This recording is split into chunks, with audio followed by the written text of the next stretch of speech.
శ్రీగురుభ్యో నమః. హరి ఓం. దంతాంచలేన ధరణీతలమున్నమయ్య పాతాళకేళిషు ధృతాదివరాగలీలం ఉల్లాఘనోత్ఫణఫణాధర గీయమాన క్రీడావదానమిభరాజముఖం నమామః. అమరీకబరీభారభ్రమరీ ముఖరీకృతం దూరీకరోతు దురితం గౌరీచరణ పంకజం ఇందీవరదళశ్యామం ఇందిరానందకందళం వందారు జనమందారం వందేహం యదునందనం. వాగర్ధావివ సంపృక్తౌ వాగర్ధ ప్రతిపత్తయే జగతః పితరౌ వందే పార్వతీ పరమేశ్వరౌ. ఆపదామపహర్తారం దాతారం సర్వసంపదాం లోకాభిరామం శ్రీరామం భూయో భూయో నమామ్యహం. బుద్ధిర్బలం యశోధైర్యం నిర్భయత్వమరోగత అజాడ్యం వాక్పటుత్వం చ హనుమస్మరణాల్లభేతు. శ్రీ గురుభ్యో నమః. శ్రీరామచంద్రుని యొక్క కరుణా కటాక్ష విశేష దృష్టి చేత శ్రీమద్ రామాయణ అధ్యయనంలో సాధకులమైన మనం శ్రీరాముని యొక్క అయనాన్ని అనుసరించి మన యొక్క యానాన్ని కూడా ఆలోచన చేసుకుంటూ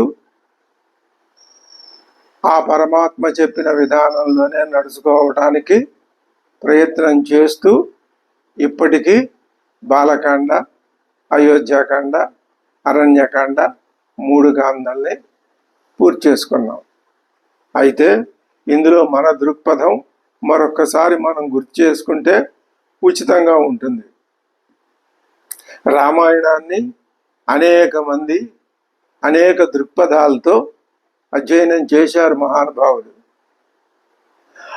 వారి యొక్క అధ్యయన ఫలితాన్ని పాఠకులమైన సాధకులమైన మనం తెలుసుకోవాలంటే ఏళ్ళు పూళ్ళు పడుతుంది. అంత పరిశ్రమ చేశారు మహానుభావులు ఎప్పటి నుంచో, అనాది కాలం నుంచి. మరి ఇప్పుడు మనం ఒక ప్రత్యేకమైన దృక్పథంలో, ఈ దృక్పథం కూడా మహానుభావుల చేత ఇతపూర్వం పరిశీలింపబడింది. అనేక విషయాలు అందులో నిర్ధారింపబడినాయి. అది ఏమి అంటే, జీవుడు అని పిలువబడుతున్న మనం ఈ జీవత్వాన్ని విడిచిపెట్టి అసలైనటువంటి స్వస్వరూపాన్ని ఎలా తెలుసుకోవటం, దానివల్ల ప్రయోజనం ఏమిటో కూడా తెలుసుకున్నాం. ఆ తెలుసుకునే విధానానికి రామాయణం ద్వారా మనం ఒక ప్రయత్నం చేస్తున్నాం. ఎందుకని అంటే, రామాయణం అందరికీ తెలిసిన, అనాది కాలం నుంచి పారాయణలు చేయబడుతున్నటువంటి, అధ్యయనం చేయబడుతున్న, జాతి జీవితంలో మిశ్రమైపోయి రక్తంలో కూడా కలిసిపోయినటువంటి ఒక మహాకావ్యం రామాయణ మహాకావ్యం. అది శ్రీరామచంద్రుడి యొక్క చరిత్రని చెప్తుంది. మన దృక్పథం ఇది. అందుకే మనం మన అధ్యయనానికి రమణీయం రామాయణ మార్గం అనేటటువంటి ఒక శీర్షికని ఉంచుకున్నాం. వృతాభక్తిగా మనం ప్రయత్నం చేస్తున్నాం. ఏదో ఒక ప్రయత్నం చేయటం మంచిది. ఏమీ చేయకుండా కూర్చునే కంటే దీనివల్ల రామాయణ అధ్యయనం వల్ల శ్రవణం, మననం, నిధిధ్యాసనం ఈ 3 ప్రయోజనాలు కూడా నెరవేరుతాయి. శృతం హరతి పాపాని. వేదం వింటే పాపం పోతుంది. వినవలసిన విషయం వింటే పాపం పోతుంది. కాబట్టి రామాయణ శ్రవణం ముందు చేయబడవలసిన పని. నిరంతరం శ్రవణం చేస్తూ ఉంటే దాని యొక్క ఫలితం ఊరికనే పోదు, అది మననంలోకి దారితీస్తుంది. ఇంకా ఒకసారి మననం అనేటటువంటి ఒకానొక ప్రక్రియని సాధకుడు అందులో ప్రవేశించినట్లయితే ఇంకా దాదాపుగా వెనక్కి తిరగటం అంటూ ఉండదు. దాన్ని విడిచిపెట్టేయటం, ఆరంభింపరు నీచమానవుల్లాగా మధ్యలో విడిచిపెట్టేయటం లాంటివి ఉండవు. ఆ మననం క్రమంగా నిధిధ్యాసనకి దారి తీయాలి. ఇక్కడే కష్టం ఉంటుంది. నిధిధ్యాసన ఇది సామాన్యమైన విషయం కాదు.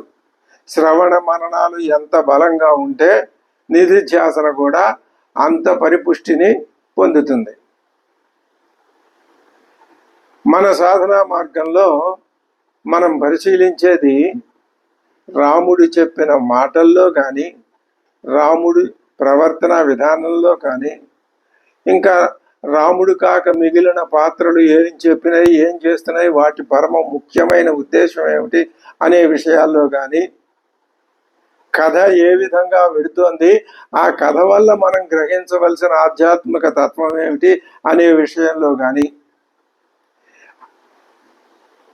అలాగే శ్రీరాముడు అవతార పురుషుడా, మానవుడా, మరి శ్రీకృష్ణుడు తాను అవతార పురుషుడనే చెప్పాడు. రాముడు ఎక్కడా నేను మహావిష్ణు స్వరూపం అని చెప్పలేదు, కానీ ఆయన యొక్క విధానం చూస్తే ఆయన పరమాత్మే అని ఆయనకు లోపల తెలుసును, కానీ పైకి చెప్పడం అన్న విషయం తేడతెల్లం అవుతుందని పెద్దలందరూ ఇంతకుముందు మనకి చెప్పారు. ఇప్పుడు ఆ దృష్టితో చూసినట్లయితే ఒకసారి బాలకాండలో తపస్వాధ్యాయ నిరతం తపస్వి వాగ్విదాంబరం నారదం పరిపప్రచ్చ వాల్మీకిర్ముని పుంగవం అనేటటువంటి శ్లోకంతో బాలకాండ ప్రారంభమవుతుంది. ఇందులో చాలా గొప్ప గొప్ప అనేక విశేషాంశాలు చెప్పారు. సరే, అవన్నీ అలా ఉంచి తపః స్వాధ్యాయం ఈ రెండు కలిపితే తపస్వాధ్యాయాలు. తపస్సులోను స్వాధ్యాయంలో కూడాను నిరతుడు అంటే మునిగిపోయినవాడు నారదుడు. రెండు మాటలు ఉన్నాయి ఈ సమాసంలో. తపస్సు అంటే ఏమిటి, స్వాధ్యాయం అంటే ఏమిటి? తపస్సు చేస్తూ ఉండాలి, స్వాధ్యాయాన్ని కొనసాగిస్తూ ఉండాలి. స్వాధ్యాయం వల్లే తపస్సు నిలబడుతుంది. తపస్సు స్వాధ్యాయాన్ని ఫలితంగా ఇస్తుంది. రెండు విడదీయరానివే. ఆ రెండింటి యొక్క అనుబంధాన్ని గ్రహించి సాధకుడు రెండింటిలోనూ సమానమైనటువంటి ఆ నిష్ణాతుడై ముందుకు వెడితే అంతకంటే మరొక గొప్ప అదృష్టం సాధకుడి యొక్క జీవితంలో ఉండదు. ఈ తపస్సు ఏమిటి అనే ప్రశ్న వచ్చినప్పుడు తపించటం, ఆందోళన చెందటం, ఏమిటి అని తెలుసుకోవాలి అనే ఒక కుతూహలం రేకెత్తటం మనస్సులో. దేని గురించి అంటే పరమాత్మని గురించి. పరమాత్మ అంటే ఏమిటి, ఆత్మ అంటే ఏమిటి, జీవాత్మ అంటే ఏమిటి, ఈ రెండింటి మధ్యలో ఉన్న సంబంధం ఏమిటి, వీటిని గురించి ఎక్కడెక్కడ ఎవరెవరు పెద్దలు వేదం ఎక్కడెక్కడ ఏమేం చెప్పింది, ఇది దీని గురించి నిరంతరం తపించిపోవటమే, ఆలోచించడమే తపస్సు. తపస్సుకి అలవాటు పడ్డ హృదయం, మనస్సు మరే ఇతర విషయాల మీదకి పోదు. ఆ తపస్సు ఫలితం ఏమవుతుంది? బాలకాండలో మొట్టమొదట తపః అనే పాదంతో ప్రారంభమై బాలకాండ చిట్ట సీతా కళ్యాణంతో ముగిసింది. బాలకాండ సీతా కళ్యాణము అంటే సీతారాముల కళ్యాణం, వివాహ మహోత్సవం. ఇందాక తపస్సు అనే మాటకు అర్థం చెప్పుకున్నప్పుడు పరమాత్మ అని ఒకే మాట అర్థం చెప్పుకున్నాం. మన ప్రసంగంలో జీవాత్మ అనే మాట కూడా వచ్చింది. పరమాత్మలోనూ ఆత్మ అనే మాట ఉంది, జీవాత్మ అనే దాంట్లోనూ ఆత్మ అనే మాట ఉంది. ఈ రెండు చోట్ల ఆత్మ అనే మాటకు అర్థం ఒకటేనా? ఒకటే. ఆత్మ అంటే ఎప్పుడూ అర్థం ఒకటే, రెండు అర్థాలు లేవు ఆత్మ అనే పదానికి. అయితే దానికి ఇంకొక పదం జోడిస్తే కొంచెం విశేష అర్థం లభిస్తుంది. పరమాత్మ అంటే ఒకే ఒక ఆత్మ, పరమమైన ఆత్మ, అన్నింటికీ అతీతమైన ఆత్మ. పరమమైన ఆత్మ ఒకటే ఉంటుంది, అన్నింటికీ అతీతమైంది. పరం కానిది అపరం. ద్వే విద్యే వేదితవ్యే పరాచ అపరాచ అని ముండకోపనిషత్తు చెప్తుంది మనకి. పరావిద్య అపరావిద్య. పరావిద్య పరమాత్మను గురించి చెప్పేది, ఇంకా అపరావిద్య పరమాత్మ కాని దానిని గురించి చెప్పేది అని చెప్తూనే, అలా రెండుగా చెప్తూనే పరమాత్మ కానిదంటూ లేదు అని ఒక్కసారి కొండ పగలగొట్టినట్టు చెప్తుంది ఉపనిషత్తు. ఉన్నది పరమాత్మే, పరమాత్మ కానిది ఏదీ లేదు. దాన్ని స్పష్టంగా ప్రస్థానత్రయం నిరూపించింది.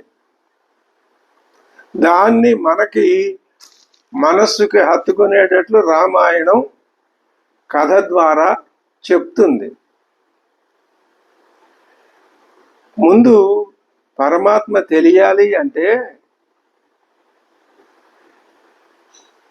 ఈ జగత్తుని గురించి, జీవుణ్ణి గురించి, ఈశ్వరుణ్ణి గురించి కొన్ని ప్రాథమిక విషయాలు తెలిసి ఉంటే అప్పుడు పరమాత్మను ఈ మూడు కానిది పరమాత్మ. మనకు లోకంలో తెలిసినవి మూడే, పరమాత్మ తెలీదు. అనుభవంలో లేదు కాబట్టి తెలియకపోవటమే నాకు తెలుసని ప్రగల్భాలు చెప్తే అంటే అనవచ్చు, అది వేరు. మనకు అనుభవంలో పరమాత్మ లేడు. అనుభవంలో ఏమున్నాయి? ఈ త్రిపుటి ఉంది. ఈ త్రిపుటిలో మళ్ళీ ఈశ్వరుడు అనుభవంలో లేడు. జీవుడు జగత్తు ఈ రెండు అనుభవంలో ఉన్నాయి, ఎందుకని కళ్ళకు కనపడుతున్నాయి కాబట్టి. ఈ జీవుడు జగత్తు ఈ రెండింటిని ఆ ఈశ్వరుడు నిర్ణయించేవాడు, నడిపించేవాడు భగవంతుడు. మనకి ఈ జీవుడు మధ్యలో ఉన్నాడు, జగత్తు ఉంది, ఆ చివర ఈశ్వరుడు ఉన్నాడు. ఈ మధ్యలో ఉన్న ఈ జీవుడు ఏమనుకుంటాడు? ఈ జగత్తులో నేను, నాది అనే భావన. నేను అంటే నాకు నేనే, ఎవరు నువ్వు అంటే నేను అంటాడు. నాది అంటే జగత్తు. మరి దీన్ని ఈశనం చేసేవాడు, దీన్ని నియమించేవాడు, నియంత్రించేవాడు ఈశ్వరుడు అని బాగానే ఉంది. ఈ త్రిపుటిలో జగత్తు ఇది పుడుతూ ఉంటుంది, పెరుగుతూ ఉంటుంది, పోతూ ఉంటుంది. జీవుడు కూడా ఏమనుకుంటున్నాడు? నేను పుడుతున్నాను, పెరుగుతున్నాను, పోతున్నాను అనుకుంటున్నాడు. ఆ ఈశ్వరుణ్ణి ఈ జీవుడు కల్పించి పెట్టుకున్నదే. నేను ఈశ్వరుణ్ణి అని వచ్చి ఆయన అక్కడ మనకు కనపడి చెప్పలేదు. శాస్త్రం ఏం నిరూపించిందంటే ఈ జీవ జగదీశ్వరులు మూడు ఆభాస. ఎలాగా? ఆభరణాలన్నీ బంగారం నుంచే వచ్చాయి. ఈ మూడింటికి స్వయం ప్రతిపత్తి తమంతట తాముగా ఉండే స్థితి లేదు. ఓ కంటే, ఓ వడ్డాణమో, ఓ కాసుల పేరు వచ్చింది అంటే అది దానంతట దానికి స్వతంత్రమైన స్థితి లేదు. మూడు కాలాల్లోనూ అన్ని దేశాల్లోనూ ఉండే స్థితి దానికి లేదు. ఉంది, ఎప్పుడు చెరిపేస్తే అప్పుడు పోతుంది. కానీ బంగారం ఎప్పుడూ ఉంటుంది. ఇది ఉదాహరణ, శాస్త్రం చెప్పిన ఉదాహరణ అంతవరకే తీసుకోవాలి తప్ప దీంట్లో ఎక్కువ తక్కువల్ని మనం చూడకూడదు. బంగారం ఎప్పుడూ ఉంటుంది. ఆభరణంగా మారినా బంగారమే, అది ఆభరణంగా మారకపోయినా అది బంగారమే. కాబట్టి ఆభరణం అనేది దానికి విభూతి అంటారు. అలాగే జీవ జగదీశ్వరులకి స్వరూపం ఒకటి ఉంది, అదే పరమాత్మ. దానిని గురించి తెలుసుకోవటమే జీవుడు చేయవలసిన పని. తెలుసుకుంటే ఏమవుతుంది అంటే అది నా స్వస్వరూపం, ఇది మిథ్య, ఇది ఆభాస, ఉన్నట్టు కనపడుతుందే కానీ ఇది నిజంగా ఉన్నది కాదు అనే భావన ఏర్పడుతుంది. అదే మోక్షం అంటే. తపహ అనే మాటకి ఇంత అర్థాన్ని నిక్షిప్తం చేశాడు వాల్మీకి. సీతా కళ్యాణం అని చెప్పాము, శ్రీరాముడు సీత. ఇక్కడ ఇంకొక విషయం కూడా మనం గమనించుకోవాలి. అది ఏమిటి అంటే, ఉన్నది పరమాత్మే అన్నాం, కానీ ఈ జీవాత్మ నేనున్నానుగా, నేను అబద్ధమా అని అంటారా అని అడిగితే దానికి ఆ జగత్తు వ్యావహారిక సత్యం, వ్యవహారంలో సత్యమే, కానీ పారమార్థిక సత్యం కాదు. అంటే దానికి స్వతంత్ర స్థితి లేదు కాబట్టి. అలాగే ఇందాక చెప్పుకున్నట్టు ఆత్మ అనేది జీవాత్మలోనూ ఉంది, పరమాత్మలోనూ ఉంది. ఆత్మ అనేది ఎప్పుడూ అది ఆత్మగానే ఉంటుంది. కానీ పరమాత్మ, ఆ పరమాత్మకి ఆ ఆది అంతం, ఆది మధ్య అంతాలనేవి లేవు. కానీ జీవుడుకి కూడా ఆది మధ్య అవసానాలు లేవు, కానీ ఉన్నాయి అనుకుంటున్నాడు. అది భ్రమ. కాబట్టి ఆది మధ్య అవసానాలు లేని ఆత్మ ఒకటే ఉంటుంది, కానీ అదే పరమాత్మ, అదే జీవాత్మ ఎలా అవుతుంది? ఆ రెండుగా ఉండదుగా, ఒకటిగానే ఉంటుందిగా. కాబట్టి ఆ పరమాత్మ తత్వాన్ని తెలుసుకోవటానికి రామాయణం. ఇంకొక ముఖ్య విషయం గమనిస్తే మనకు చాలా తేలికైపోతుంది విషయం. మనం ఉన్నది ద్వైతంలో. ద్వైతం అంటే రెండు కానీ అంతకంటే ఎక్కువ కానీ. అదే పరమాత్మ, జీవాత్మ, ఇదే ద్వైతం. ద్వైతంలో ఉండి అద్వైతాన్ని మనం భావన చేయాలి. ద్వైతంలో మనం ఎందుకు నెట్టబడ్డాం? మనమే వచ్చాం. అదే మాయ. మనం ద్వైతంలో లేవు, పరమాత్మలోనే ఉన్నాం, పరమాత్మే అయి ఉన్నాం. కానీ మనం వచ్చామని నేను ఇది యథార్థం అనుకుంటున్నాం. ఆ అనుకోవడమే అజ్ఞానం, అజ్ఞానమే మాయ. ఇప్పుడు ఆ అజ్ఞాన ప్రకారం చూసి అజ్ఞానంలో ఉన్నది ఇది అని చెప్పి దాన్ని శాస్త్రం ఏం చేస్తుంది అంటే ఉన్న స్థితిని చూపించి తర్వాత దాన్ని తొలగించేస్తుంది. దాన్ని ముందు ఉన్నదాన్ని నిరూపించి ఉన్నదాన్ని చెప్పి ఇది ఆభాస అని తర్వాత చెప్తుంది. ఇంకా అంతే. అప్పుడు అదే శాస్త్రం. ఎప్పుడైనా అదే శాస్త్రం చేసే పని అదే. అందుకని ద్వైతం ఆ పరమాత్మ తనను తాను రెండుగా విభజించుకున్నది, స్త్రీ పురుష భేదాలుగా. అదే అమ్మవారు, అయ్యవారు, సీతమ్మవారు, శ్రీరామచంద్రమూర్తి. ఇందులో ఈ రెండు పేర్లు కలిపితే అదే పరమాత్మ. పరమాత్మే తనను తాను ద్విధా విభజించుకున్నాడు. మనం ఏం చెయ్యాలి? ఈ ద్వైధీభావాన్ని పోగొట్టుకుని ఏకత్వ భావనని కల్పించుకోవటం.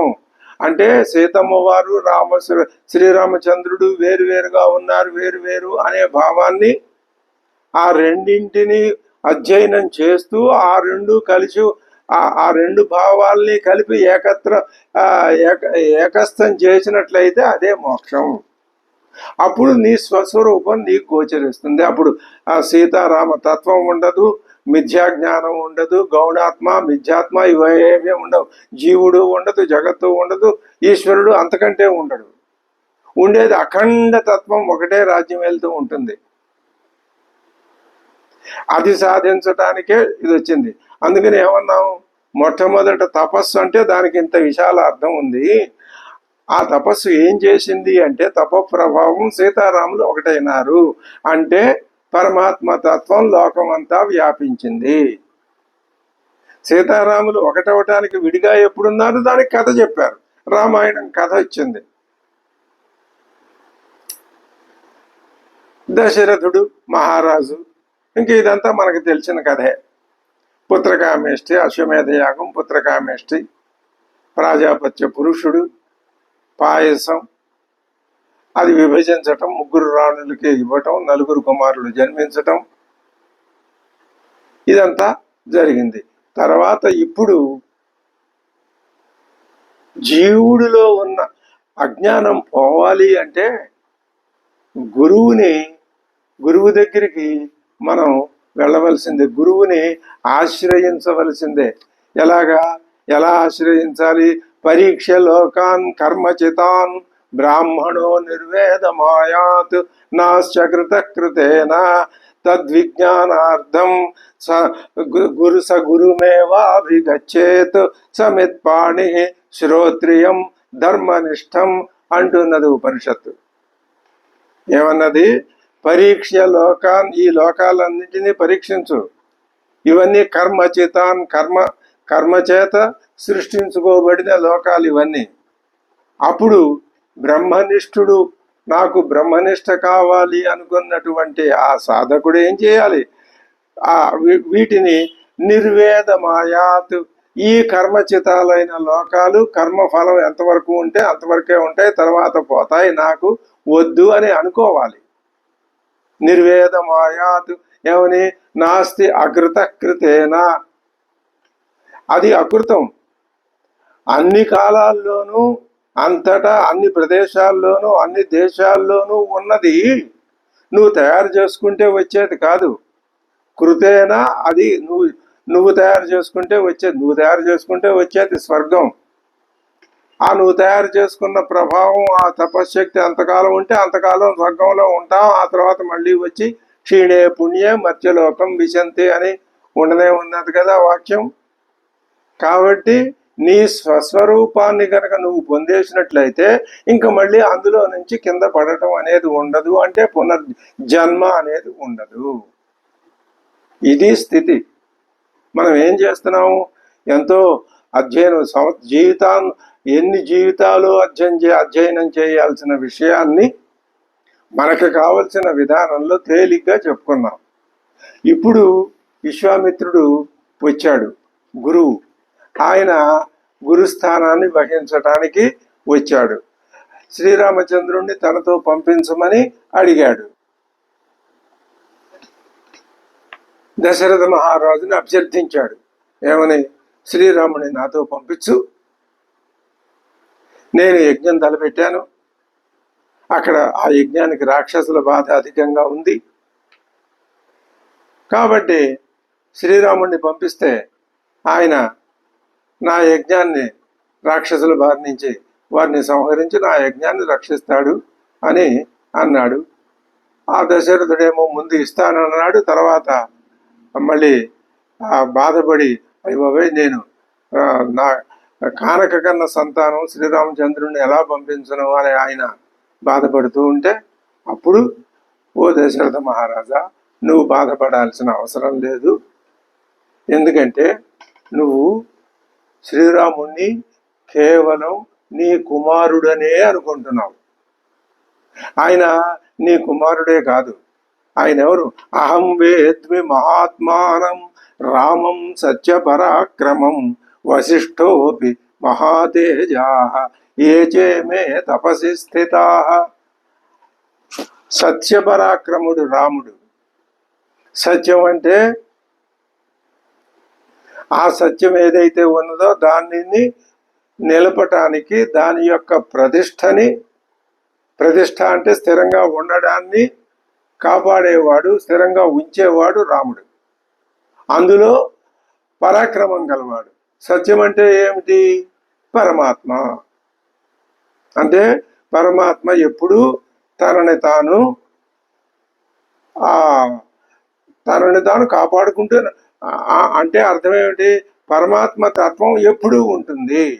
ఇక్కడ రాముడు ఆ పరమాత్మ తత్వాన్ని లోకంలో సుస్థిరం చేస్తాడు. కాబట్టి ఇక్కడ రాముడు సత్యపరాక్రముడు. పరమాత్మ దగ్గరికి వచ్చేసరికి ఈ సత్యపరాక్రమం అనే మాట కూడా దాంట్లో అంతర్భవించిపోతుంది. కాబట్టి ఆ పరమాత్మే ఈ రాముడు. అహం వేద్మి, విద్ అంటే విద్య. ఆ విద్య అనే ధాతువుకి వేదం అనే అర్థం. వేద్మి అంటే నాకు వేదం ద్వారా తెలుసును, నేను వేదవేత్తని. రాముడు సత్యపరాక్రముడు. ఒక్క సత్యపరాక్రముడు అనే మాట వల్ల విశ్వామిత్రుడు ఏం చెప్తున్నాడు? ఆయనే పరమాత్మ అని చెప్తున్నాడు. ఇప్పుడు నువ్వు నాతో పంపించు, నేను నీకు తెలుసని ఎలాగయ్యా అంటే వశిష్ఠశ్చ, ఈ వశిష్ఠుడు కూడా మహాతేజుడైన వశిష్ఠుడికి కూడా తెలుసు. ఏ జేమే తపస్సు స్థిత, తపస్సు చేస్తున్నటువంటి ఇక్కడ మిగిలిన మహర్షులు ఉన్నారు, వాళ్ళందరికీ తెలుసును. వశిష్ఠుడు కాదు, అలా కాదు దశరథ మహారాజా మీరు పంపించండి అన్నాడు. ఆయన మాట ప్రకారం శ్రీరామచంద్రుణ్ణి ఆయనతో పాటు లక్ష్మణుణ్ణి కూడా పంపించారు. ఆ లక్ష్మణుడు ఏ విధంగా, ఆ రామలక్ష్మణులు ఇద్దరు ఏ విధంగా ఆ విశ్వామిత్రుని యొక్క యాగాన్ని సంరక్షించారో అది మనం కథారూపంగా తెలుసుకున్నాం. తాటకని సంహరించాడు. సత్యపరాక్రమం, సత్యాన్ని నిలపాలి అంటే ఇప్పుడు ఎక్కడ నిలపాలి? సాధకుడి మనస్సులో నిలపాలి. సత్యం ఉన్నదని గ్రహించవలసింది ఎవరు? సాధకుడు. సత్యం అవసరం ఎవరికి? సాధకుడికి. సాధకుడు అంటే ఎవరు? జీవుడు. జీవుడికి ఎవరు అవసరం? పరమాత్మ అవసరం. పరమాత్మకి ఎవరు అవసరం? జీవుడు అవసరమే. కాబట్టి జీవుడికి పరమాత్మ అవసరం కాబట్టి జీవుడి మనస్సులో సత్యాన్ని నిలపటానికి అటువంటి సత్యపరాక్రముడైనటువంటి ఆ శ్రీరాముడికి తన యొక్క యాగాన్ని, మళ్ళీ కథాభాగంగా తన యొక్క యాగాన్ని రక్షించటానికే కాక ఆయన అవతార ప్రయోజనమైనటువంటి ఒక గొప్ప ఘనకార్యాన్ని సాధించటానికి ఆయన మానవ మాతృణ్ణి తాను చెప్తున్నాడు కాబట్టి ఆయనకి దివ్య శక్తుల్ని ఇవ్వటానికి గురువు అనుగ్రహం, గురువు యొక్క కటాక్షం కావాలి. శ్రీరాముడు ఇక్కడ శిష్యుడుగా శిష్య ధర్మాన్ని నిర్వహించి గురువు దగ్గర కావలసినటువంటి విద్యలన్నీ గ్రహించాడు. ఇది బాలకాండలో శ్రీరాముడు సాధకులకి చెప్పిన సందేశం. ఏమిటా సందేశం? మీరు శిష్య ధర్మాన్ని స్వీకరించి శిష్య భావాన్ని అలవరుచుకొని గురువు దగ్గర మీ స్వస్వరూపానికి కావలసినటువంటి విషయాలను తెలుసుకొని మీ అజ్ఞానాన్ని పోగొట్టుకొని జ్ఞాన సముపార్జన చేస్తే మీకు మోక్షం అని తెలుసుకోండి అని తన ప్రవర్తన ద్వారా రుజువు చేశాడు. ఇద్దరు గురు శిష్యులు, ఇద్దరు కూడా. కాబట్టి ఇక్కడ తాటకా సంహారంతో ఆయన అతి బల విద్యలు, అనేక అస్త్రశస్త్రాలు, అవన్నీ తనకు వచ్చిన విద్యలన్నీ శ్రీరామచంద్రుడికి ఆయన సమర్పించాడు. అక్కడ యజ్ఞ సంరక్షణం అది జరిగింది.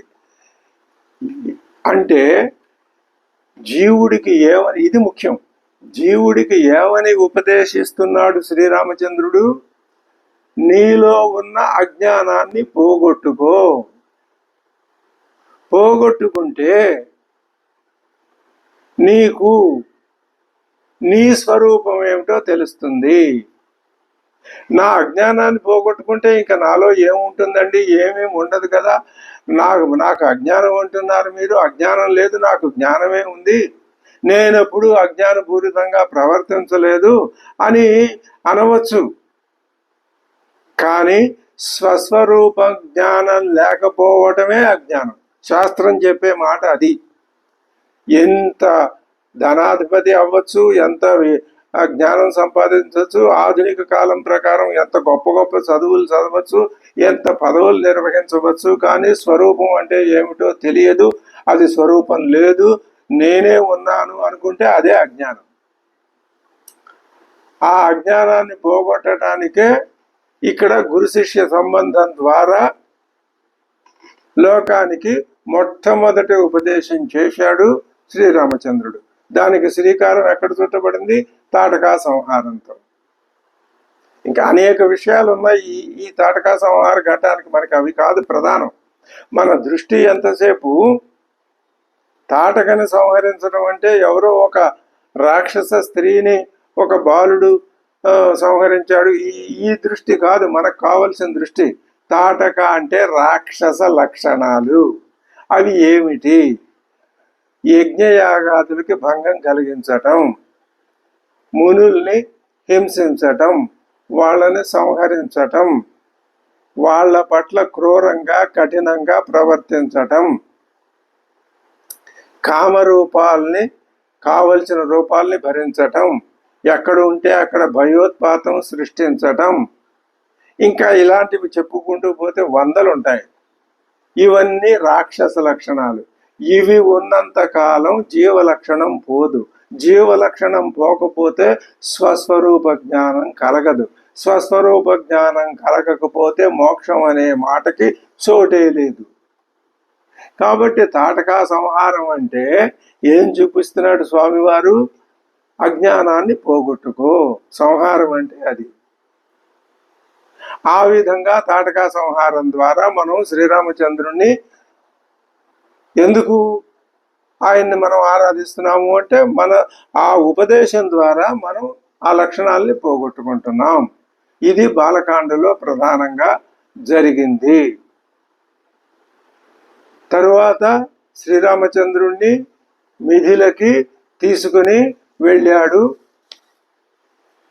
విశ్వామిత్రుడు. మిథిలకి తీసుకుని వెడితే ఏం జరిగింది అంటే అక్కడ శివధనుస్సు ఉంది. ఆ శివధనుస్సుని ఏం చేశారు అంటే ఆయన శివధనస్సు విరిచాడు.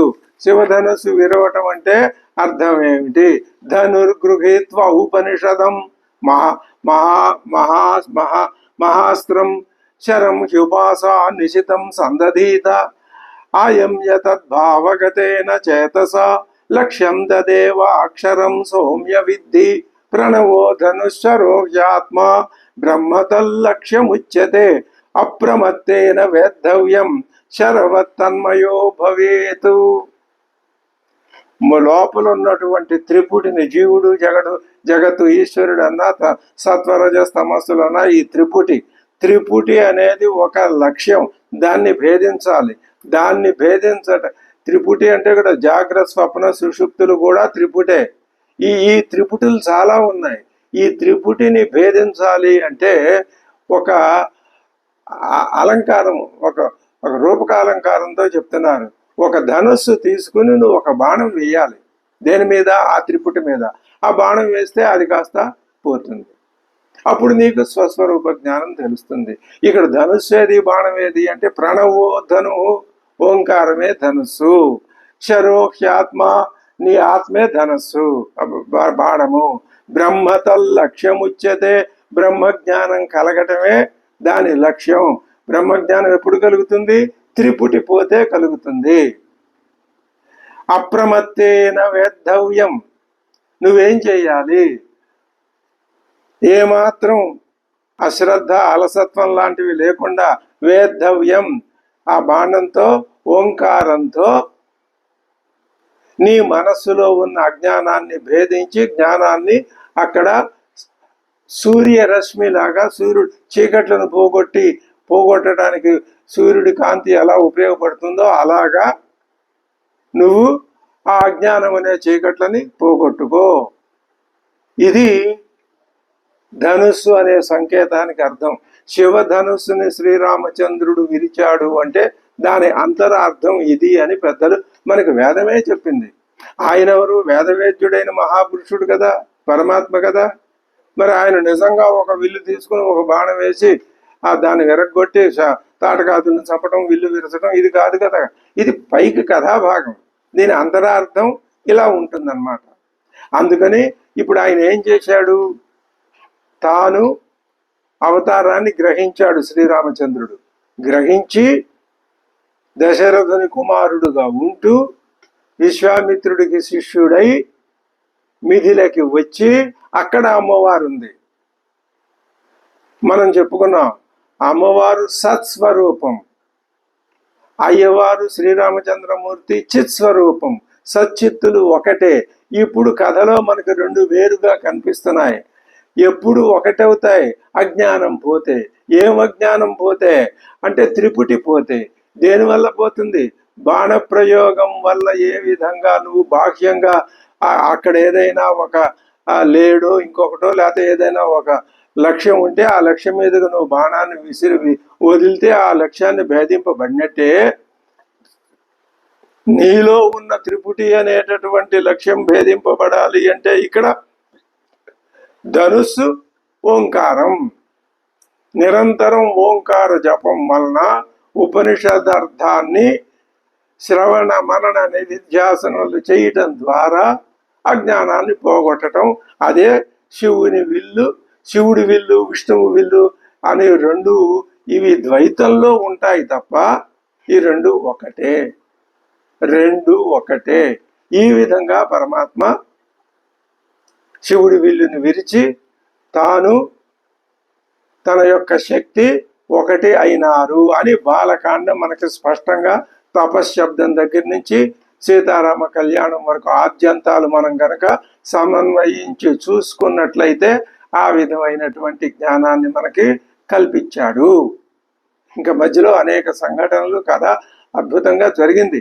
కానీ మొత్తం బాలకాండం యొక్క సారాంశాన్ని మనం గ్రహించినట్లయితే అసలు ఇంకొక రకంగా పరిశీలిస్తే ఇదే విషయాన్ని వాల్మీకి తన సహజమైనటువంటి లోపల ఉన్న భావాన్ని అప్రయత్నంగా చెప్పేశాడు. ఎప్పుడు నారద మహర్షి వచ్చి తనకు బోధ చేసిన తర్వాత ఈయన తమసా నది ఒడ్డుకి వెళ్ళినప్పుడు ఈ అకర్దమమిదం అని తీర్థం అని ఆ తీర్థం చాలా స్వచ్ఛంగా ఉంది, ఇక్కడ బురద లేదు. సన్మనుష్య మనోయధ, సన్మనుష్యుడు సత్తుతో కూడిన మనుష్యుడు, సత్స్వరూపుడైన మనుష్యుడు. సత్స్వరూపుడైన మనుష్యుడు ఎవరు? పరమాత్మ. ఇంకెవరు? జీవుణ్ణి అనుకుంటే సత్స్వరూపం ఉండదు, జీవత్వం వచ్చి పడుతుంది. దాన్ని పోగొట్టుకోవడానికే మనం చూస్తున్నాం. దీంట్లో నుంచి జీవత్వ భావంలో నుంచి బయటపడకపోతే ఎన్ని మాటలు చెప్పినా ఇదంతా ఒట్టి బూటకమే తప్ప నిజం కాదు. ఈ భావన మాత్రం ఎప్పుడూ నిరంతరం మనసులో మెదులుతూ ఉండవలసిందే. సన్మనుష్య మనోయధ అలా ఉన్నది అని అనుకుంటూ ఉండగా అక్కడ ఒక సహజమైన సంఘటన జరిగింది. అలాంటివి జరుగుతూనే ఉంటాయి. ద్వైత ప్రపంచంలో అన్నీ జరుగుతాయి కదా. ఏం జరిగింది అక్కడ? ఒక బోయవాడు ఓ చెట్టు మీద 2 పక్షులుంటే వాడి వృత్తి ఏమిటయ్యా అంటే పక్షుల్ని బాణం వేసి కొట్టడం. అవి తీసుకెళ్ళి వాటిని వాడు వినియోగించుకుంటాడు. అది వాడి వృత్తి. పక్షులు ఇది ఏమిటి? 2 పక్షులు ఒక చెట్టు కొమ్మ మీద ఉన్నాయి. వీడు ఒక బాణం వేస్తే ఓ పక్షి పడిపోయింది. అది గిలగిలా కొట్టుకుంటోంది. దాన్ని చూసి ఆ చెట్టు మీద ఉన్న పక్షి విలపిస్తోంది. ఈ దృశ్యం కంటపడింది వాల్మీకి. ఎప్పుడు జరిగింది ఇది? ఇంకా ఆయన రామాయణం రాయటం ప్రారంభించలేదు.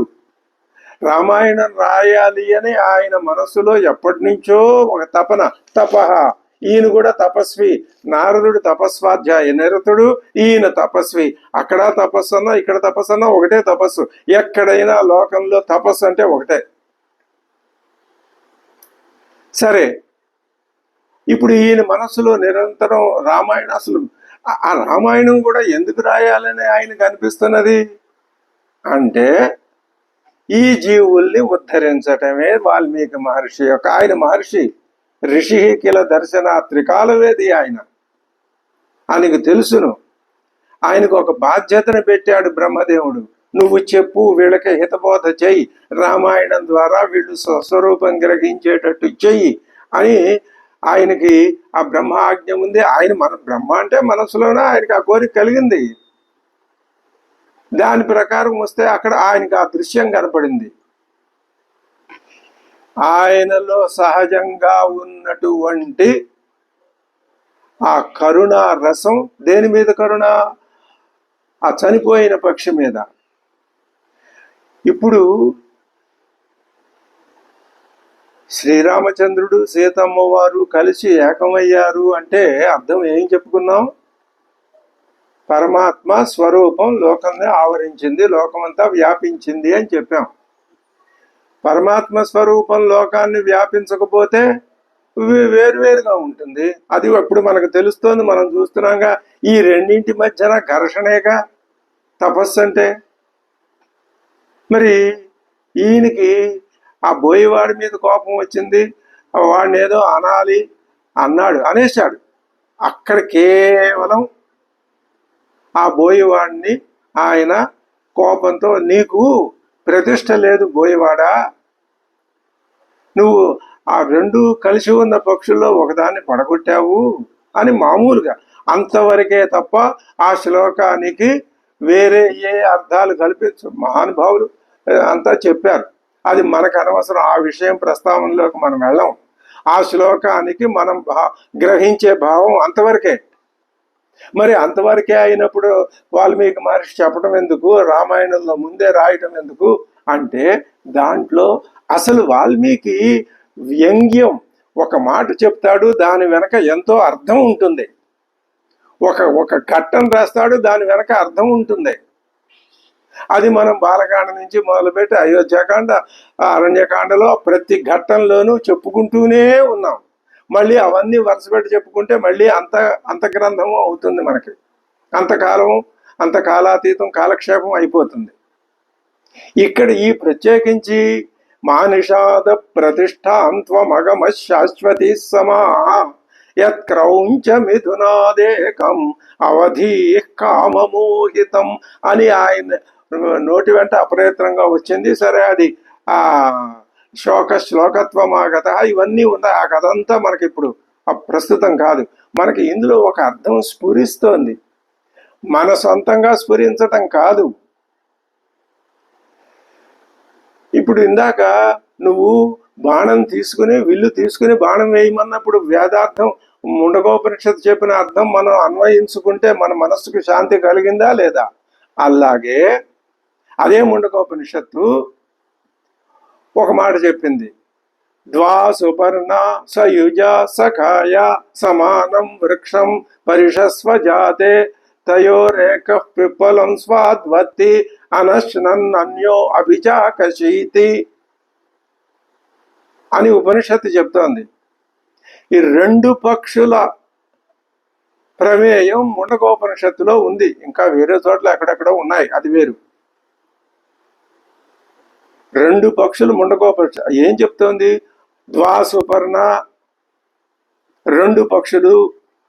అసలు ఉపనిషత్తు ముందు ఇది జరిగి దాన్ని ఏం చేస్తుంది అంటే, అధ్యారోపణ చేసి ఇది ఇలాగా అని చెప్పి ఆరోపించి చివరికి దాన్ని కాదని ప్రవిలాపనం చేస్తుంది. అది ఉపనిషత్తుల మార్గం.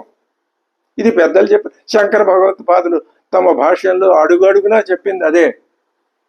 రెండు పక్షులు అంటుందేమిటి అంటే, జీవాత్మ పరమాత్మ రెండు పక్షులు ఉన్నట్టు ఉపనిషత్తే చెప్తుందిగా, చెప్పటం లేదు, చెప్పదు.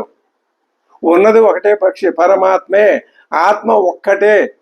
పరమాత్మ జీవాత్మ రెండు ఆత్మలు లేవు, ఉన్నది ఒకటే ఆత్మ.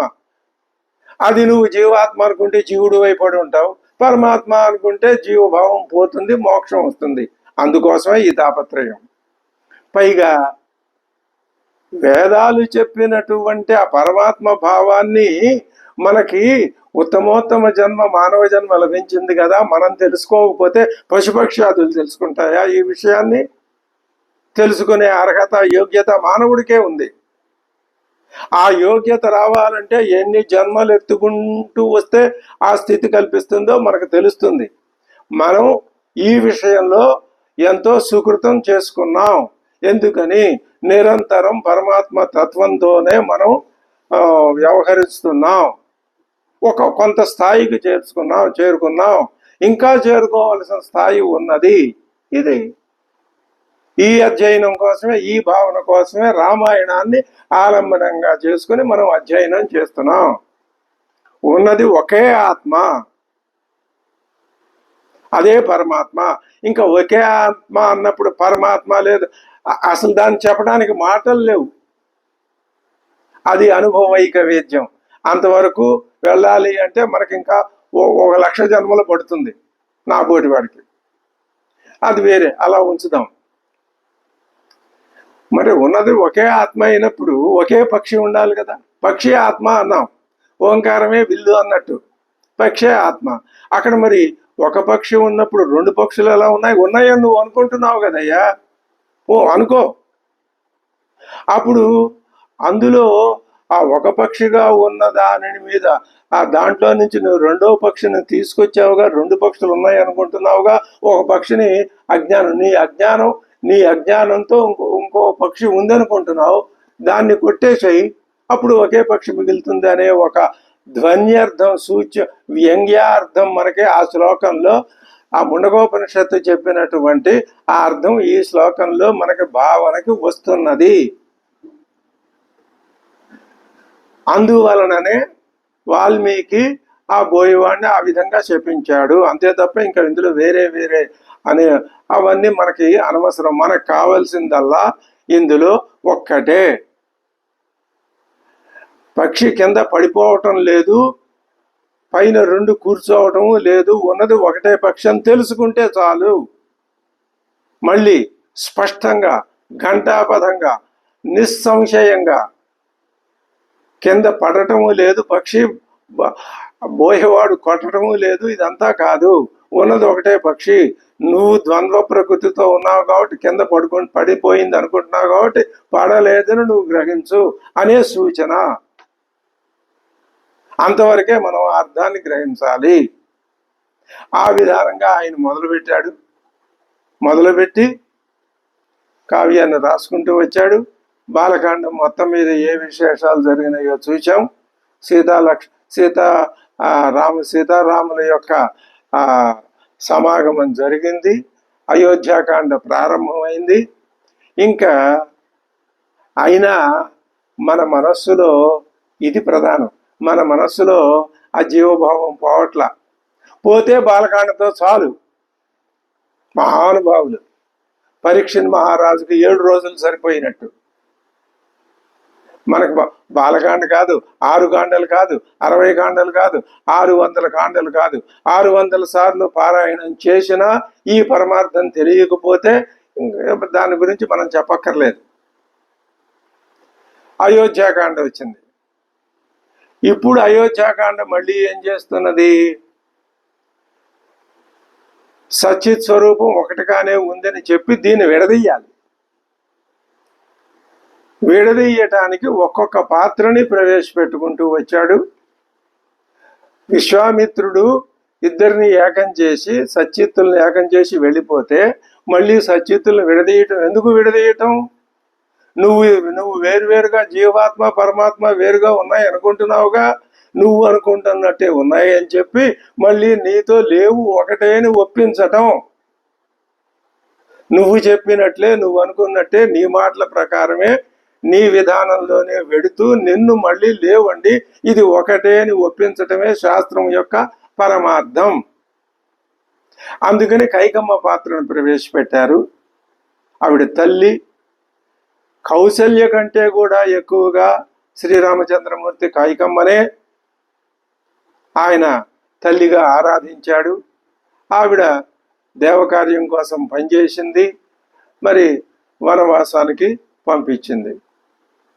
వనవాసానికి వెళ్ళినా ఇద్దరు కలిసే ఉన్నారు. అవతార ప్రయోజనం ఏమిటి? నీ చేత నేను జీవుణ్ణి కాదు, నా స్వరూపం జీవలక్షణం కాదు, నా స్వరూపం పరమాత్మే, నా స్వస్వరూపం ఇది కాదని నీతో అనిపించాలి. అనిపించాలి అంటే ఇప్పుడు సీతారాముల్ని విడదీయాలి. విడదీయటం కోసం విడదీసి ఆ రాక్షస లక్షణాలను వేటినైతే పోగొట్టాలనుకున్నాడో ఆ రాక్షస లక్షణాల చేత ఈ సత్స్వరూపాన్ని ఆక్రమింప చేస్తే ఇప్పుడు స్వస్వరూపం ఎందులో చిక్కిపోతుంది? రాక్షస లక్షణాలనే ఇనప పిడికిల్లో చిక్కిపోతుంది.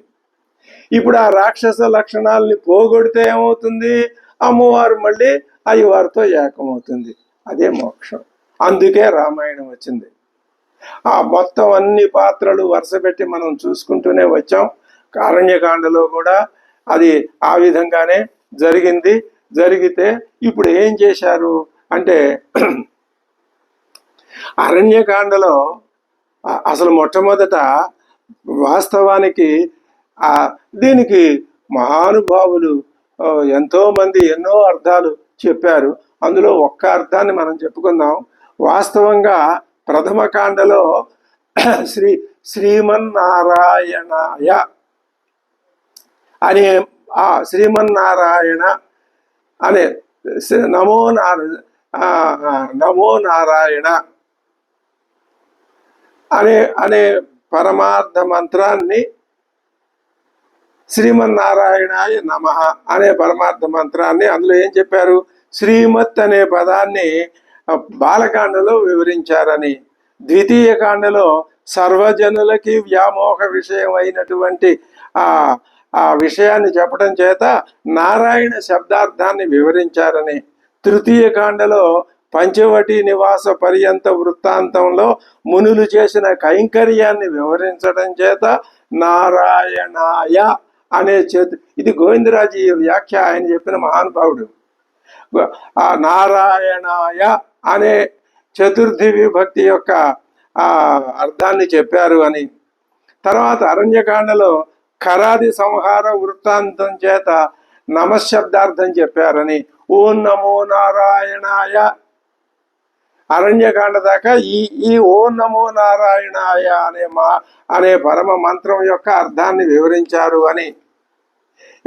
ఇప్పుడు ఇక భగవంతుడిని నిత్యము అనుభవించడానికి యోగ్యుడైనటువంటి జీవుడు తనకు ప్రాప్తించని విషయాల్లో చిక్కుకోవటం అంటే ఏమిటి?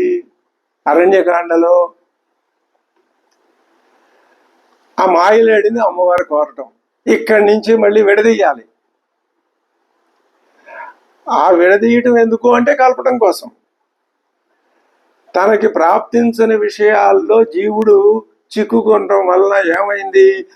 ఎప్పుడైతే తనకు మాయలేడు కావాలని అమ్మవారు కోరుకున్నదో అప్పుడు రాక్షస లక్షణాలు ఉన్నటువంటి రావణ తత్వం ఆ అమ్మవారిని ఆక్రమించేసింది, మహామోహం ఆక్రమించింది.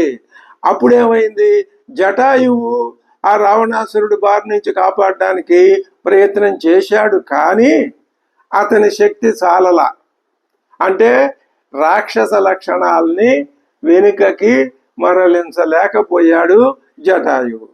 ఇప్పుడు ఇక కేవలం కర్మతో సంసారం నివర్తించదు. అందుకని ఇప్పుడు పరమాత్మ యొక్క ప్రయత్నం చేతనే రాక్షస లక్షణాలు నివృత్తం అవుతాయి. కాబట్టి లంకా ప్రవేశం చేసి లంకలో ఇప్పుడు ఆ జీవతత్వం లంకలో ఉన్నది. రాముడు సీతాన్వేషణం చేత మళ్ళీ భగవంతుడి చేతనుల్ని ఉజ్జీవింప చేయాలి అని అనుకుంటాడు.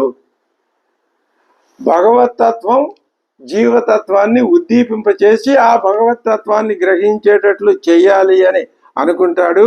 ఇంతవరకు అరణ్యకాండలో చెప్పారు.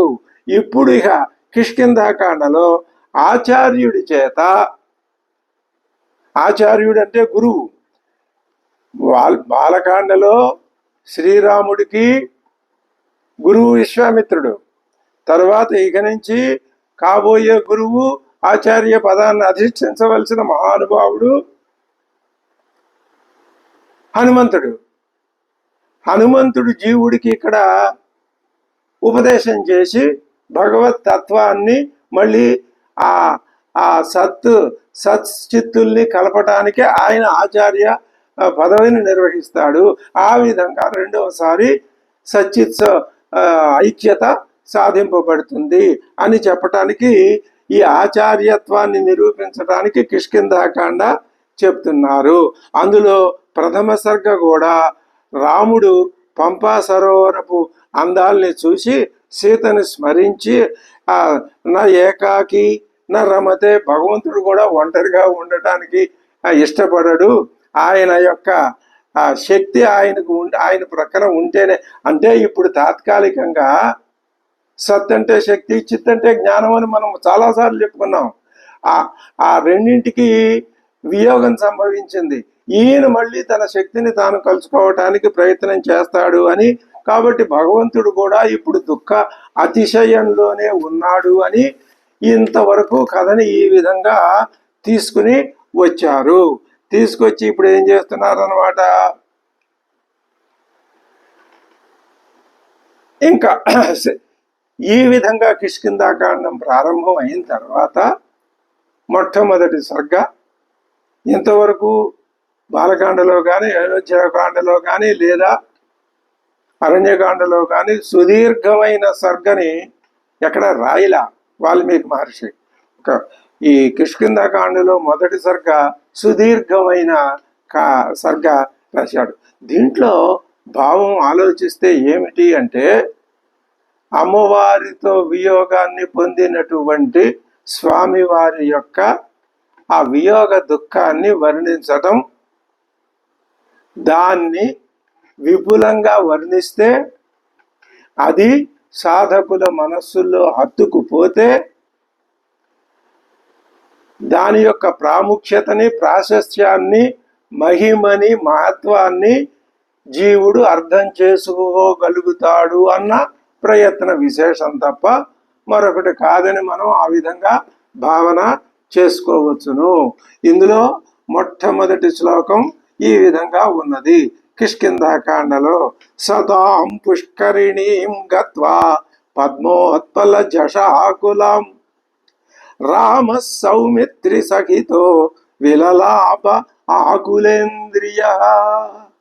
వాల్మీకి ఎక్కడ చెప్పినా అనుష్ఠుప్ శ్లోకాల్లో చిన్న శ్లోకమే అయినా అందులో భావం చాలా గంభీరంగా ఉంటుంది, లోతుగా ఉంటుంది. మనం ఆలోచించుకుంటే అందులో మనకి రమ్యమైనటువంటి అర్థాలు తోస్తూ ఉంటాయి. పైగా ఉపయోగించబడే శబ్దాలు ప్రసాద గుణ మాధుర్యంతో నిండిపోయి ఉంటాయి. అది ఒక గంగా ప్రవాహంలాగా శ్లోకాలు వెళ్ళిపోతూ ఉంటాయి. రామాయణం చదవటానికి అలవాటు పడితే కాదంబరి రసజ్ఞానం ఆహారోపి నరోచతే అన్నట్లుగా రామాయణ శ్లోకాల ధార మనకి అలవాటు. అందుకనే మనం రామాయణ అధ్యయనంలో 2 అంశాలు పెట్టుకున్నాం. ఒకటి, స్వస్వరూప జ్ఞానాన్ని సాధ్యమైనంత వరకు అల్పబుద్ధులమైనా గ్రహించరు. తప్పేముంది, అల్పబుద్ధి అయితేనేమి. అందరూ మహానుభావులు మేధావులే విద్యాభ్యాసం చేస్తారా? చెయ్యరు. సామాన్యుడు కూడా విద్యాభ్యాసం చెయ్యాలి. మనలాంటి అల్పబుద్ధులు కూడా రామాయణ అధ్యయనం చేయటానికి అర్హులే. అయితే ఒక నియమం ఉంటుంది. ఏమి అంటే, పెద్దలు చెప్పినటువంటి ఆ విధానం లోనే మనం నడుచుకోవాలి తప్ప మన ఇష్టం వచ్చినట్టుగా మాట్లాడటానికి, దురర్థాలు అపార్థాలు చెప్పటానికి అది ప్రయత్నించకూడదు. ప్రయత్నిస్తే పెద్దలు ఎవరు మెచ్చరు, చెడ్డ పేరు వస్తుంది. చెడ్డ పేరు వస్తుంది, మెచ్చరు. అలా ఉంచి అది మనస్సుకి పాపాన్ని కలిగిస్తుంది, అశాంతినే కలిగిస్తుంది తప్ప వేరే ఏది అలా ఉండదు. ఆ అద్భుతమైన శ్లోకం మొట్టమొదటి. అసలు ప్రతి కాండలో మొదటి శ్లోకంలో మనం ఇంకా రామాయణంలో అనేక అర్థాలు ఉన్నాయి. అవన్నీ వరుస పెట్టి చెప్పుకొని అలా చేసే ఇది లేదు. మన దృష్టి ఒక్కటే, మనం ఏమిటో మనం తెలుసుకోవటం. కానీ ఇప్పుడు ప్రస్తుతానికి ఇది లక్ష్యంగా పెట్టుకున్నాం. రెండోది ఏంటి పెట్టుకున్నాం? వాల్మీకి కవిత్వాన్ని ఆనందించటం. 2 స్వస్వరూప జ్ఞానం. ఈ 2 మన యొక్క లక్ష్యాలు. సతాం పుష్కరిణి గత్వా. ఇంతకు పూర్వం పంపా సరస్సును అద్భుతంగా వర్ణించారు. పంపని ఇద్దరు పంప దగ్గర లేరు. ఆ కబంధుడు రామలక్ష్మణులు అక్కడే ఉన్నారు. అక్కడి నుంచి ఎక్కడో ఉన్న పంపని వర్ణించాడు ఆ కబంధుడు. ఆ కబంధుడి అంతటి మహాకవు, సరస హృదయం గలవాడు. సరస హృదయం దేంట్లో నుంచి వస్తుంది? దేంట్లో నుంచి రాదు. రాక్షస హృదయం పోతే మిగిలేది సరస హృదయమే. ఇదే గుణపాఠం. ఇప్పుడు ఈ పంపా నది దగ్గరికి వచ్చారు ఆయన, రామలక్ష్మణులు ఇద్దరు. సతాం పుష్కరిణి గత్వా. పుష్కరిణి సరస్సు, దానిని చూసి సరోవరానికి వెళ్ళి అది ఎలా ఉంది అంటే పద్మోత్పల జషాకులం. పద్మాలు ఉత్పలాలు జషములు చేపలు. పద్మాలు తామర పువ్వులు, ఉత్పలాలు కలవ పువ్వులు, చేపలు. పద్మము కలవ పువ్వు అనగానే అమ్మవారి యొక్క ముఖపద్మం, ఉత్పలం అనగానే అమ్మవారి యొక్క కంటి నేత్ర సౌందర్యం, జషము అనగానే బేడిసల్లాంటి అమ్మవారి కన్ను అటు ఇటు చూడటం, ఆ చూపులలో ఉన్నటువంటి తళుకు, ఇవి స్ఫురణకి వస్తాయి, వచ్చేట్టుగా చేస్తాడు వాల్మీకి. అది ఆ సమాసం ప్రయోగించడం వల్ల రాముడికి అవి చూడగానే అమ్మవారు గుర్తొచ్చు. ఇది వాల్మీకి యొక్క రచన వైభవం. శ్రీరామచంద్రుడికి అమ్మవారు గుర్తొచ్చింది అంటే మనం ఆ విషయాన్ని అక్కడ ఆపేసి సచ్చిత్తుల వైపుకి వెళ్లాల్సిందే, అంతే తప్ప మళ్ళీ మధ్యలో ఇంకా వేరే ఇంకో వ్యవహారం అంటూ ఉండదు. అలా ఉండకూడదు. సతాం పుష్కరిణి గత్వా పద్మోత్పల జషాకులాం రామ సౌమిత్రీ సహితో విలలాప ఆకులేంద్రియ. ఆకులేంద్రియ ఆయన ఇంద్రియములన్నీ, ఇంద్రియములేముంది, పంచేంద్రియాలు, కళ్ళు, చెవులు, ముక్కు, త్వక్చక్షు, శ్రోత్ర, జిహ్వ, ఘ్రాణాలు, ఇవి ఆకుల పాటు పొందినాయి. అంతకు ముందు ఏమన్నాడు, లక్ష్మణ ఈ కబంధుని యొక్క మాటలతో నాకు స్వస్థత చేకూరింది, మనం ఎప్పుడు సుగ్రీవుడి దగ్గరికి వెడదామా, నేను తహతహలాడిపోతున్నాను అన్నాడు. నేను ప్రశాంత చిత్తుడైనాను అన్నాడు. బాగానే ఉంది. ఇక్కడ పంపా సరస్సును చూడగానే మళ్ళీ ఆయనలో ఆకుల పాటు, కలవరపాటు మొదలైంది. ఇది మానవ స్వభావం. మరి ఆ కలవరపాటు పొందుతూనే తాను నిర్వహించవలసినటువంటి విధానాన్ని నిర్వహించటం పరమాత్మ స్వరూపం. ఆయనకి అనుక్షణం తెలుసును తాను పరమాత్మని, తాను ఎందుకు వచ్చింది, తాను ఎవరు, ఎందుకు వచ్చింది ఆయనకి తెలుసు. అది స్వస్వరూప లక్షణం. జీవ లక్షణం ఒక్కటే భేదం. మొత్తం ఉపనిషత్తు అర్థం అంతా ఇందులో ఉంది. పరమాత్మకి స్వస్వరూప జ్ఞానం ఉన్నది, మనకి స్వస్వరూప జ్ఞానం లేదు.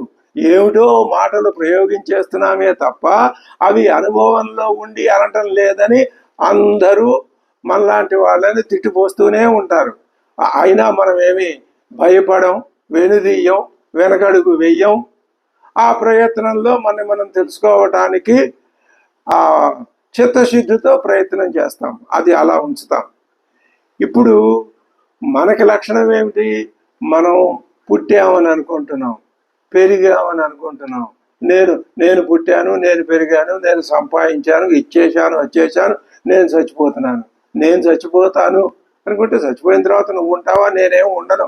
అసలు రకరకాలైనటువంటి పరమ వేద భాష్యములైన భావాలు ఇవన్నీ.